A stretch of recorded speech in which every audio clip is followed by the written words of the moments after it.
One of the questions that I've gotten asked quite a bit is, what does my target audience look like? And it's a question that I've actually struggled with a little bit because I want to sit back, I want to say everyone, the whole world, right? Because if we've got 8 billion people on this planet and every single one of them gave me a dollar, I would be set. I wouldn't need anything else. We would be good to go. But it doesn't work like that.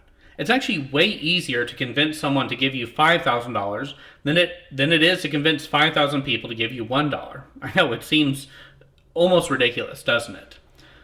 So I knew that I had to limit my market, especially in terms of the marketing itself. So I thought to myself, okay, what exactly is it that I do, right? Well, I'm a business narrative consultant. That's easy. All right. So I just target businesses? Yes, but it's not hard to start a business. And I think that that's great. But there's going to be businesses that don't have the cash flow to invest. Okay, so I want kind of mid-level businesses. I like high-level businesses. I wouldn't complain if McDonald's came by and used my system, but I don't think that they're currently in need of a new marketing department right now. So let's go a little bit deeper. What exactly is it that I do?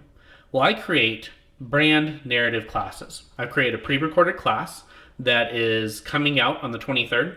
It is bundled with a March 23rd for those of you guys who are watching this later, in which case it would already be out. There are coaching sessions that come with it. There is office hours as well, and then there are a variety of worksheets and stuff to make sure that not only do you get the class, you go through the class, you understand the class, but I'm here at the end to check your work. And then there is a series of office hours where you can pop in and out, again, one day a week, just to get a little bit of extra, just to say hi, that type of stuff. So I sell those classes, right? That's my main product. All right, well, you know how when you've got a friend or someone who's going through a hard time and you give them a piece of advice and then things get better and then you're having a hard time and you ask them for advice and then they just throw it back in your face? Like, they're just like, well, this is what you told me. And they're actually like complimenting about it. They're like, this wise person once told me or something, just to rub in that like all you had to do was follow your own advice and you'd be fine. Well, that's what I've got to do. It's time for me to put the brand narrative to my own brand, to figure out exactly what that means. So I figured I would take that time and I would do it here with you. We could do it together and we could figure out what exactly is it that my target audience is, right? So the first thing I like to do is I like to start backwards, right? So I use the DNA of narrative. It is an emotion, a behavior, a belief, and a value. And I like to start backwards, right? So we're going to start with the value. What is it that I value? Well, I started off studying narrative. I did it mostly for entertainment reasons, wanted to get into game design, ended up moving into transmedia design, and I studied all the different structures, all the different patterns of stories that made a story work. But it wasn't enough for me because I wasn't really able to find what the story meant. I knew how it worked. I knew what made a story good or bad, but I didn't know what it was supposed to mean. And there were hints and tips and little bits of advice that would kind of lead you along that path. The idea that narrative is about connection. So one of the things that I did is instead of just studying narrative, I went to psychology. And I found patterns in psychology that also mirrored some of the patterns in narrative. And when I clicked them together, I understood what it was about. And I understood the reason why I was drawn to narrative in the first place. I value community. I value a group of people who all in some way, shape, or form relate to each other, depend on each other, support each other. Just make sure that in some way, shape, or form that everyone is within that community is taken care of, So that's what I value. One of the things that I want to talk about in terms of value is that when you're creating a business, money is very much on the line. And money is on the line because economics in general is just the biggest game of imagination on the planet, all right? It costs no more money to make a $1 bill than a $1,000 bill or a $100 bill, right? Than a $20 bill. So if the actual cost of those bills is the exact same. And if you know that the CEO of a company gets sick and suddenly the stock prices start to waver and go down, it's just one gigantic game of imagination. So money is stressful because it's not just the biggest game of imagination, it's also probably the most dangerous because it leaves a lot of people feeling stuck in one way or another. And so businesses come in and they say, you know what, I'm going to look up what the best marketing strategy is for today. And these marketing strategies, they change like diets, right? You can eat eggs, but only on Wednesdays, every other week, and only if it's not raining. The diets and the marketing advice are so strict, and then they work for like a week because everyone's doing it, and then they jump ship, and then there's a new person who's trying to make a profit, so they claim a brand new marketing strategy. And it's like every day or every week you wake up, you start learning a new marketing process, and in the end you're just exhausted, right? You learn the process, you apply it, and then it's useless.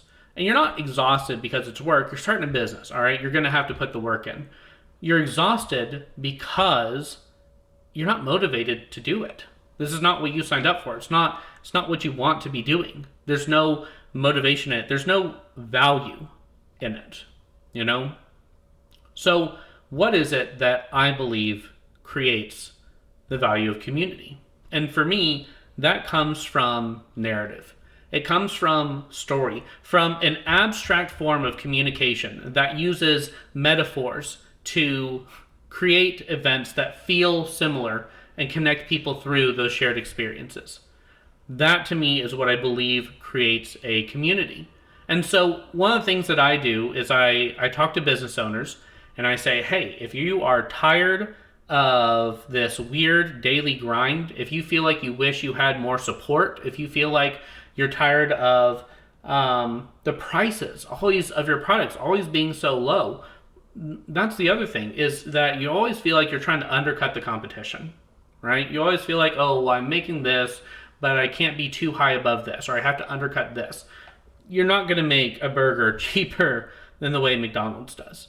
But that's the magic of value, because at the end of the day, you can put a price on the product, but you can't put a price on the value that the product brings. Or you can, but that price that you're putting on it based on the value feels so much more worthwhile than just what you put on the product. So if you create, if you use sugar substitutes or sugar-free sauces and you put it on a lettuce bun and you create a keto burger, right? You're selling a burger, same as McDonald's does. You're selling a $20 burger instead of a $2 burger, but the value of that is the health, is creating healthy habits, is creating a healthy lifestyle. And that price fits the value, not the product. I got really off track there. So we've decided that I believe that narrative drives community, and that businesses who are tired of the daily grind can use community to increase the joy and motivation that they get from their businesses. All right. So now we're going to go back to the behavior, right? What do we do? Well, I developed brand new narrative techniques that I'm now applying to brand narrative, to marketing, to stuff like that. So I teach brand narrative classes. And the emotions, I talked about that before, bringing the joy back in. And, I submit to the 8 emotions theory, right? 4 positives, 4 negatives.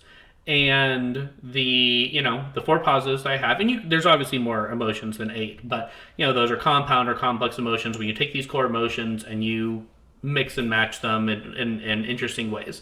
But those 4 core emotions, they are generosity, excitement, trust, and joy. And trust is an interesting one, right? Because in a community, you have to have trust. But I picked joy because, again, one of the aspects here is to bring the motivation back into the business. I could come back and I could create a different ad about developing trust within a business, but and you definitely need to do that. But I'm here to sit back and say, I'm going to bring the joy back to your business by allowing you to create a community, by allowing you to create connections, you know? And that's my brand narrative. And it transforms itself into my transformation statement. When I was taking classes about how to do these online classes for classes, they constantly recommended a transformational statement. And they give you this little box for you to fill in with your own words. And for me, it was, I help businesses exhausted and tired of the daily marketing grind develop their brand narrative to truly connect with their clientele, turning it into a community, which will in turn increase their return on investment, both in terms of time and money, and will develop a support system that will last for years to come. That's one of the reasons why when I talked about the 8 emotions, I only brought up the 4 positives. Because negative emotions, we use FOMO to sell things, we use anger to build ideologies. Those things sell really well. But the positive emotions, that's what really creates a community. So I believe that positive emotions will help your business through a brand narrative, create a community that will support your business for a long time to come. And this goes back to, the money thing. It is stressful to feel like you have to get up and survive every single day. It is frustrating to feel like you're not making enough. It is frustrating to feel like, oh, I don't know how to make it to where not just I'm surviving, but the business is profiting, that the business can grow. It's frustrating and it's stressful, and it makes you think, I need to do something to earn more money. And that's 100% a valid thought. The problem is that when that's your mindset, you get trapped in an endless cycle of the business, right? Story is about growing and evolving through different stages of life, and business is the same way. And when you get stuck on a negative aspect within a step, you end up cycling back through that step. If your main focus is the money that you're here to earn, what is the value that you provide back? And there's value in the product, right? But if your value is a healthy lifestyle and you're creating a fantastic burger, maybe you want to do something else to create a healthy lifestyle. And having a value mindset based on that allows you to do more than just one thing, right? It allows you to grow your business, but then it allows you to move beyond the business, to sit back and say, you know what? I need the money because I need to survive, but I'm also not addicted to green and yellow tints of paper, right? I'm just scared of what happens when I don't have a high enough number in my bank account. So I'm going to take a second. I'm going to breathe in. I'm going to breathe out. I'm going to say I'm not going to let that fear control me. I'm going to use what I value as the face of my business. I'm going to stop wasting my time and money marketing to people who just don't share my values and beliefs. And I'm going to use my business to improve others' lives, and other people's lives will help improve my business. And when you have that, when you find that connection, a connection really brought by the brand narrative, that's when your business really, really thrives. And it's not just the business, you're not going to become richer than Jeff Bezos or Elon Musk, right? But that's not what you need to grow into. Maybe you move beyond just making healthy burgers and also create healthy workout routines, and also use the formulas that you create to create healthy shakes. Because you take this value that you set up and you use that to drive your life forward. And the business is a single part of your life that drives your life forward as well. And if you have a positive mindset on that, if you are putting your values first, then it will go in a positive direction. Again, I've gotten very much off of course. So let's go back and figure out what my target audience is. My target audience is existing businesses who want to create growth and value-driven businesses through communities, because they want to push their values first and foremost. So I am servicing value-driven businesses, helping them take their marketing techniques and adjust their brand narrative to where they can truly connect with their clientele and put a community forward.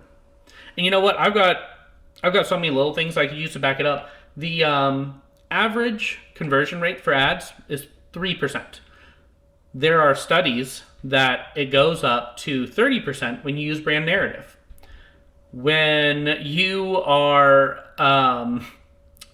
trying to convince everyone to come onto to see your product, but you only need to connect with the people who really get it, you're saving a lot of money there, and you're making a lot more too. There is MRI scans that they've done that say, hey, when you're telling a story and someone's listening to a story, your brain waves, all the parts of the brain will light up and your brain waves will match. That shows the power of story, right? I could sit back here and say, you know what? You just paid for a commercial and then you made some money with your business, a little bit of money, and then you paid to go watch the latest Disney movie or Warner Brothers movie. Wouldn't it be great if people wanted to see your commercials so badly that they'd actually pay for them instead of you paying for it? Not that I'm advocating for that, but the point is that I've got all these little pieces of evidence that I could sit back and say, hey, this piece of evidence shows why you should be doing this. Instead, I sat here and I took you through my process because I wanted you guys to enjoy my story. If you tell me how your product works, that's great. I either know how to do it or I don't know how to do it, which probably means I don't have any interest in it. I probably don't care. But if you tell me your story, I'm able to connect with those events. That's going to get me interested in your life, in your business, in your product, in your story. And that's why brand narrative is key. So thank you guys for hanging out with me. Thank you for helping me figure out my target audience. I've got to go adjust my Google ads. And I'll see you guys for the next video.